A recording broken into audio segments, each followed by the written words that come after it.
Hey there. When it comes to retirement planning, you can't just ask, do I have enough to retire?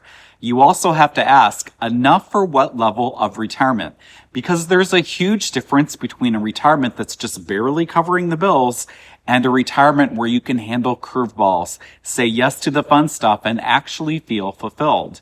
In this video, I want to walk you through my 6 levels of retirement wealth: survival, stability, comfort, security, freedom, and fulfillment, all ranging from barely surviving to being truly fulfilled. You'll learn which level your current plan would put you in today, what it takes to move up, and you'll see a simple example using a couple who wants about $75,000 a year in retirement spending, so you can see how these levels might translate into ballpark portfolio numbers. For most retirees, the goal is to reach at least level 4, and we want to really avoid the lower levels if we can help it. Before we even get into the levels, I'll say this up front. If you're thinking about retiring, I'd love to see a few basics in place first. That means having a clear plan for health insurance, no high interest consumer debt, and ideally very low or no mortgage payment. Getting those foundations in place can move you up the ladder before we even talk about portfolio size. Let's walk through these 6 levels, starting at the bottom of the ladder and working our way up. Level 1 is what I call survival wealth. The internal soundtrack at this level is, I hope nothing goes wrong. This is the white-knuckle version of retirement. You can technically pay your bills, but there is almost no margin for error. Most of your mental energy goes into questions like, can we cover the basic bills, groceries, utilities, insurance, property taxes? What happens if the car dies or we need a major home repair? If you look at your numbers today and see that your projected income in retirement would barely cover your essential expenses with little or no buffer for unexpected costs, you're probably in survival wealth. You may also feel like you're counting on everything going mostly right. Markets, health, maybe a spouse's job situation just for the plan to work. People often end up here if they're forced into retirement by a layoff or a health issue, or if they retire early without really running the numbers and only later realize how tight things really are. At survival wealth, your priority is to move toward level 2 as soon as realistically possible. If you're still in the planning phase, that might mean delaying retirement a bit or planning a phased or part-time transition into it. It can mean reducing big fixed expenses, things like housing and vehicles and debt, and focusing on building even a small cash cushion so every surprise doesn't feel like a crisis. If you're already retired and recognize yourself in level 1, it might mean looking at part-time or seasonal work that's sustainable, or exploring options like downsizing or even relocating to lower those big ongoing costs. Again, the goal here is not perfection. It's simply to get out of survival mode and into something more stable. That brings us to level 2, which I call stability wealth. The feeling at this level is, well, the basics are covered as long as I stick to the plan.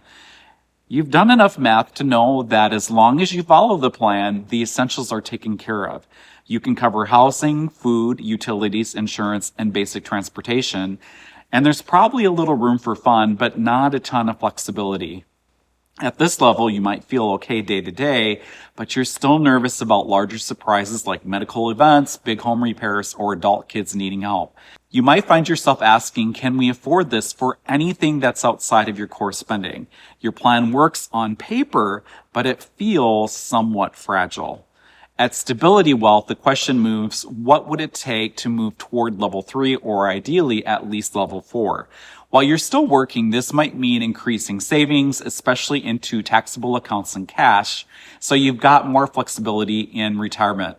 It might mean cleaning up any remaining debt or other big fixed payments now so they're not hanging over you later. 1 or 2 extra years of work can sometimes bump you up an entire level just by itself. If you're already retired and at level 2, the focus is on dialing in a realistic written spending plan so you know what you can safely spend without guessing, and then intentionally building in some small planned fund spending so you don't feel deprived and then blow the budget. You can also look for modest levers like some part-time work, room rentals, or a smaller home that can give you more margin. Stability is far better than survival, but for most early retirees, it's not the end goal. We'd at least like to reach level 3 comfort and ideally level 4 security. So level 3 is comfort wealth. Here the sentiment sounds like we're good as long as life stays mostly normal. This is where many traditional retirees land. Day to day, life feels pretty good. You can travel, you can eat out, you can spoil the grandkids a bit. You're covering your needs and consistently funding your wants. But there's still that quiet caveat. We're fine as long as nothing massive goes wrong. Big what ifs like market crashes, long-term care needs, or major support for family members still sit in the back of your mind. At this level, you may not have fully stress tested your plan. It's more of a gut feel situation. You know roughly what you spend and roughly what comes in, and it seems okay. At Comfort Wealth, the next step is to start preparing for security by asking, what would it take to move from comfort to security? Before retiring, this might mean building a really great cash buffer, a sleep at night fund of at least 2 years of basic expenses. And for many retirees, having closer to 3 years of core expenses set aside feels even better. Historically, a lot of market downturns and recoveries have played out over roughly 2 to 3 years, and that kind of runway can keep you from having to sell investments at bad times. It might mean making a rough plan for big future costs like cars, roofs, or major home projects. It's also a great time to start thinking seriously about tax planning, Roth conversions, which accounts you'll tap first, and how to avoid big surprise tax bills. If you're already retired at level 3, you can strengthen your situation by stress testing your plan against some tough scenarios, like a bad first decade in the market, higher inflation, or living longer than you expect.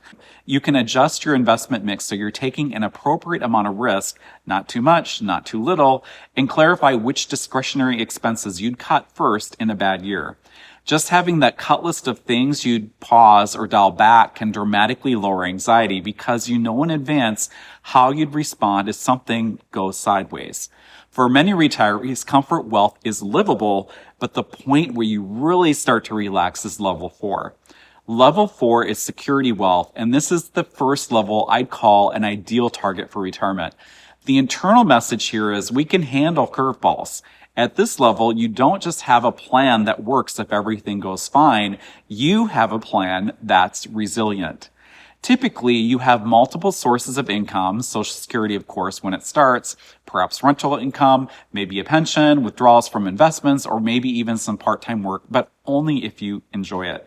You've got a reasonable cash buffer, so you're not forced to sell investments at the worst possible time, and you've set aside money for those big and sometimes unexpected occasional large expenses like major home repairs. Emotionally, security wealth feels like if something goes wrong, we may have to adjust, but it's not going to blow up our retirement. You have a decent sense of what you can spend each year in less than perfect markets, and you're drawing from different accounts in a tax-aware way. You're reasonably comfortable saying yes to meaningful spending, trips, experiences, helping family in measured ways without a constant undercurrent of guilt. When you're planning retirement, aiming for level 4 means focusing less on hitting some magical net worth number and more on building flexibility. That usually looks like having a mix of account types, taxable traditional retirement accounts and Roth accounts, so you can manage taxes more effectively, keeping your fixed expenses at a manageable level, and building a runway of safer assets like cash, short-term bonds, CDs, etc. to cover years of core expenses when the market turns south. It also means modeling different retirement dates and spending levels to see where your plan becomes resilient instead of fragile. If you're already retired and close to level 4 or there, you can fine-tune your withdrawal strategy to smooth out taxes and avoid big jumps. And you can consider using simple guardrails, spending a bit less after a really bad market year and giving yourself permission to spend a bit more after strong years. From here, the next jump is less about survival and more about freedom. Level 5 is freedom wealth. Here, the main filter for decisions shifts from can we afford this to does this fit the life we want? You still care what things cost and you still run the numbers, but money has moved into the background instead of driving every choice.